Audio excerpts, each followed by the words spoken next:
आप देख रहे हैं न्यूज़ 9 भारत। रखिए आपको सबसे आगे। नमस्कार, आप देख रहे हैं न्यूज़ 9 भारत और मैं हूं आपके साथ अशोक चौहान। देश और दुनिया की तमाम खबरों पर आइए डालते हैं एक। आजमगढ़ में न्यूरो सर्जरी के क्षेत्र में लगातार काम कर रहे lifeline hospital and research centre की टीम द्वारा इस बार ब्रेन के जटिलतम बीमारियों में से एक आर्टियोरियोवेनस मालफॉर्मेशन नामक बीमारी से ग्रसित बांग्लादेश के मरीज का सफल इलाज करके लाइफलाइन हॉस्पिटल ने अपनी टीम की काबिलियत को विश्व पटल पर साबित किया है। हसन जमा नाम का ये मरीज 14 घंटे के सफल ऑपरेशन के बाद अब पूरी तरह से स्वस्थ है। आपको बता दें कि बांग्लादेश के नौगांव जनपद के रहने वाले हसन जमा को वर्ष 2019 में मिर्गी का एक झटका आया, जिसके बाद बांग्लादेश के अस्पताल में उनकी जांच हुई, जहां जांच के बाद ये पता चला कि इनके दिमाग के दाहिने हिस्से में एक बड़ा सा खून का गुच्छा है, जो उनके मिर्गी के झटके का कारण है। यह बीमारी काफी जटिल बीमारी मानी जाती है, जिसका इलाज सर्जरी से होता है। ऑपरेशन की जटिलता इससे बढ़ जाती है, क्योंकि जो खून की नस ब्रेन के सामान्य हिस्से को खून प्रदान करती है और इनके सुचारू रूप से कार्य करने में मदद करती है, वही खून की नस इसको बनाने में मदद कर देती है, जिसके कारण अगर इस गुच्छे को निकालने की कोशिश की जाती है तो मरीज को ब्रेन हेमरेज, लकवा जैसी गंभीर समस्याओं का सामना करना पड़ सकता है, जो कि उसके लिए एक बड़ा खतरा बन जाती है। परिवार के लोगों ने बांग्लादेश के साथ भारत के भी कई अस्पतालों में इस बीमारी के उपचार के बारे में परामर्श लिया। इसी बीच उनके एक पारिवारिक मित्र ने उन्हें आजमगढ़ स्थित लाइफलाइन हॉस्पिटल एवं डॉक्टर अनूप कुमार सिंह के बारे में सूचित किया। हसन जमा ने वीजा की प्रक्रिया के साथ आजमगढ़ लाइफलाइन हॉस्पिटल में मिले। यहाँ पर संतुष्ट होने के बाद वह वापस बांग्लादेश गए और फिर पुनः 7 सितंबर को भर्ती हुए। लाइफलाइन हॉस्पिटल के senior neuro surgeon doctor Anup Kumar Singh, Gayatri Kumari neuro surgeon, doctor Akash एवं डॉक्टर आजफर द्वारा ऑपरेशन की प्रक्रिया शुरू की गई। इस बेहद चुनौतीपूर्ण ऑपरेशन की पूरी तैयारी करने के बाद 10 सितंबर 2022 को अंजाम दिया गया। ऑपरेशन के दौरान उन सारी नसों को पूरी तरीके से बचाया गया जो ब्रेन के नॉर्मल हिस्से में खून का संचार कर रही थी, और बड़ी ही सावधानी से उन नसों को जो कि इस गुच्छे को खून दे रही थी, उन्हें धीरे धीरे काट करके अलग किया गया।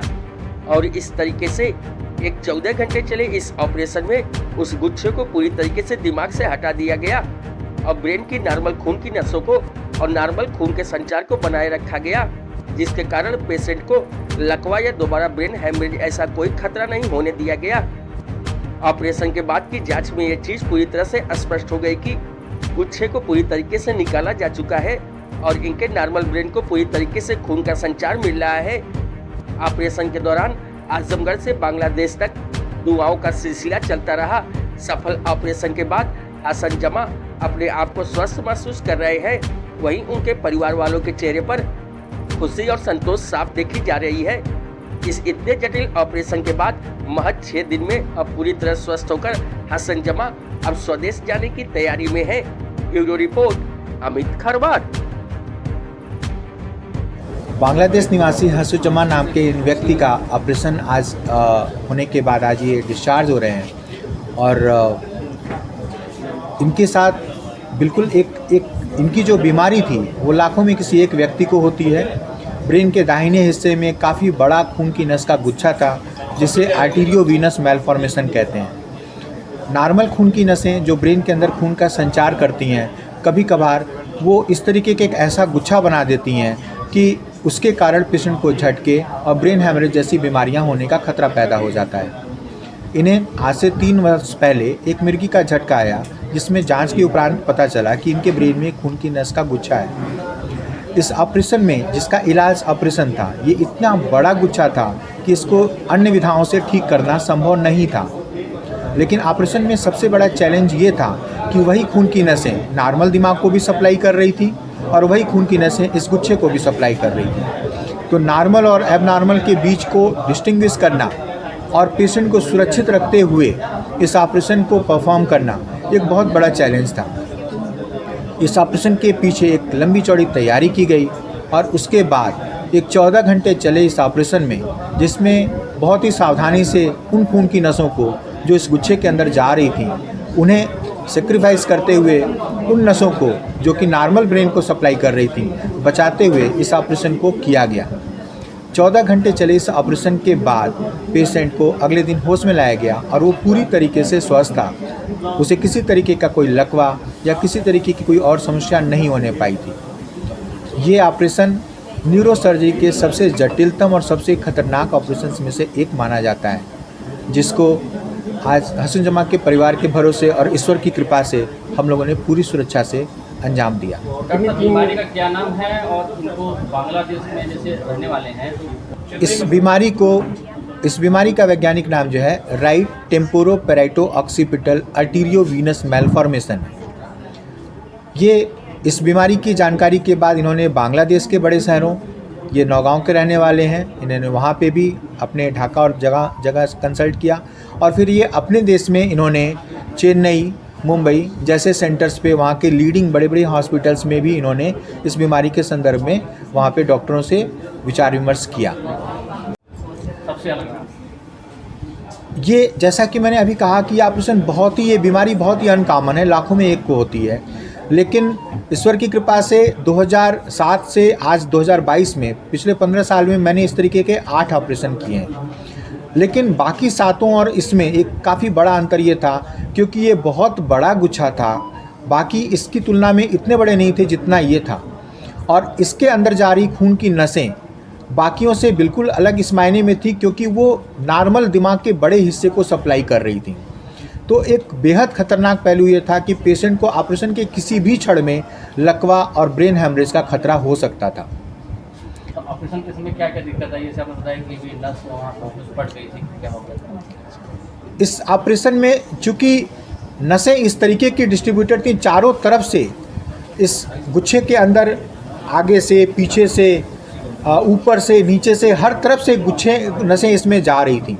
तो ऐसे में इस ऑपरेशन में हम लोग का एक मुख्य स्टेप होता है कि सबसे पहले इसको खून देने वाली नसों को हम लोग ब्लॉक करते हैं और उसके बाद लास्ट स्टेप होता है कि इससे जो खून निकलने वाली नस होती है उसको हम लोग लास्ट में ब्लॉक करते हैं। लेकिन यहाँ पे जटिलता ये थी कि जो खून निकलने वाली नसें थीं वो कई तरफ फैली हुई थी। नतीजा वो आमतौर पे सिर्फ एक तरफ होती हैं, लेकिन इतने बड़े गुच्छे के कारण इसकी नसें ऊपर की तरफ भी जा रही थी और नीचे की तरफ भी जा रही थी। तो एक चारों तरफ से ट्यूमर टेंट हो चुका था, हम चारों तरफ से डिसेक्ट कर चुके थे, लेकिन लास्ट स्टेप हम इसीलिए नहीं परफॉर्म कर पा रहे थे क्योंकि अगर इसमें से किसी भी एक ड्रेनिंग चैनल को हम काटते तो ये फूल के फटता। लेकिन जब लास्ट में हमने ये पाया कि बिना इस रिस्क को उठाए इस लीजन को पूरी तरीके से निकालना संभव नहीं है, तो एक लास्ट स्टेप के रूप में फिर हमने उस स्टेप को करना पड़ा। और जैसे ही हमने एक मेजर ड्रेनिंग चैनल को सेक्रीफाइस किया, जो इसका एक मुख्य पार्ट रहता है, वो पूरी तरीके से फूल करके चारों तरफ से फटने लगा। थोड़ी सी ब्लीडिंग वहाँ पे उस समय स्टार्ट हुई और जो कि काफ़ी तेज़ ब्लीडिंग थी। और उसके बाद न्यूरोसर्जरी का एक सबसे खतरनाक पहलू जिसको कहते हैं हम लोग कमांडो रिसेक्शन, इसका नाम ही इस प्रोसीजर का हो जाता है उसके बाद कमांडो रिसेक्शन, क्योंकि फिर आपको पूरी तरीके से कमांडो की तरीके से इस लीजन को एक्सरसाइज करना पड़ता है। तो एक लास्ट रिफर्ट जो इसका था, इसका एक लास्ट स्टेप जो इस ट्यूमर का था, 12 घंटे बाद फिर मुझे उस ऑपरेशन को कमांडो रिसेक्शन में कन्वर्ट करना पड़ा। और कमांडो रिसेक्शन के बाद हमने पूरी तरीके से ब्लीडिंग रोकी और उसके बाद फिर हमने जब रिसेक्ट करने के बाद देखा तो हमने पाया कि सारी ब्लीडिंग रुक चुकी थी, सारी खून की नसें जिन्हें हम बचाना चाह रहे थे हम बचा चुके थे और हम ट्यूमर को पूरी तरीके से एक्सरसाइज कर चुके थे। कितना टाइम लगा इसको? इस ऑपरेशन को पूरी तरीके से संपादित करने में लगभग 14 घंटे का समय लगा। বলবো 2019 সালে অক্টোবরের 4 তারিখে আমার ওই ঝাটকা মানে খিঁচুনি হয়, তো বাংলাদেশের ডাক্তার দেখায়, ওখানে এমআরআই করে আপনার ধরা পড়ে ইভিএম, ওখান থেকে ঢাকাতে যাই, বাংলাদেশের রাজধানী ঢাকা, ওখানে ডাক্তার দেখায়, ওখানে ওই একই পরে ওরাও ওখানে বলে যে অপারেশন করতে হবে। তো বাংলাদেশের ডাক্তার বলছিল যে এখানে না করাটাই ভালো, কারণ আমাদের এখানে অত প্রশিক্ষিত ডাক্তার বা ইনস্ট্রুমেন্ট নাই। তাই সিদ্ধান্ত নেই যে ইন্ডিয়াতে আসব। তো প্রথমে যাই চেন্নাই MGM হাসপাতালে, চেন্নাই। তো ওখানে যাওয়ার পর এনজিওগ্রাম করার পর মানে মনের ভিতরে একটা কেমন যেন একটা ইয়ে আসে, মানে ওদের আচরণটা খুব একটা যে ভালো লাগলো না। মানে টাকা পয়সা একবার বললে এনজিওগ্রামেই ভালো হয়ে যাবে, 3বার বা 4বার করলে ভালো হয়ে যাবে। পরে বললো যে অপারেশন করতে হবে, আর টাকা লাগবে অনেক, প্রায় 9 লাখ টাকা ইন্ডিয়ান রুপি, 9 লাখ। তখন আমার এখানে আমার আত্মীয় চিকিৎসা করছিল, ওর চিকিৎসা ভালো আছে, চিকিৎসা করার পরে। मेरा नाम नौशीन है, मैं इनकी डॉटर इन लॉ हूँ। तो पहले इन्हें 20 साल से माइग्रेन की प्रॉब्लम थी। हमने जितने भी डॉक्टर्स दिखाए सब ने माइग्रेन के ही इलाज किए।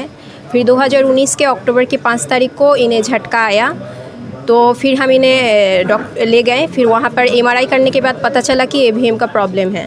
तो मेडिसिन्स चल रही थी। फिर 2021 में हमने फिर से MRI करवाया, तो पता चला कि ये बढ़ रहा है। तो हमारे वहाँ के डॉक्टर ने कहा कि जल्द से जल्द ऑपरेट कर लेना अच्छा है। पर हमारे बांग्लादेश में इतने अच्छे डॉक्टर या ज़्यादा इक्विपमेंट्स नहीं हैं, तो इंडिया जाना बेटर रहेगा। तो पहले मेरे पापा इनको साथ लेकर चेन्नई गए। तो चेन्नई जाने के बाद वहाँ खर्चा थोड़ा ज़्यादा था। वो लोग बता रहे थे कि तकरीबन 9 लाख तक खर्चा होगा। तो फिर हम यहाँ आए और यहाँ ऑपरेट किया अनूप सर ने। अब वो बिल्कुल ठीक हैं, ठीक से चल फिर रहे हैं और बात भी कर रहे हैं। यहाँ कितना खर्च लगा ये तो मेरे पापा बता पाएंगे, वो सब ये करें कि जैसे बांग्लादेश से इंडिया में आने के पासपोर्ट वीज़ा सब कर ही आए हैं, कोई बात नहीं है। ऑपरेशन के बाद किसी तरह की कोई कॉन्सिक्वेंसेस बोलने में तकलीफ नहीं, कोई प्रॉब्लम नहीं है, वो अब ठीक है, बिल्कुल ठीक है। खबरों का सिलसिला कभी नहीं थमता। सिर्फ और सिर्फ बने रहिए न्यूज़ 9 भारत पर। अब चाहूंगा इजाजत, नमस्कार।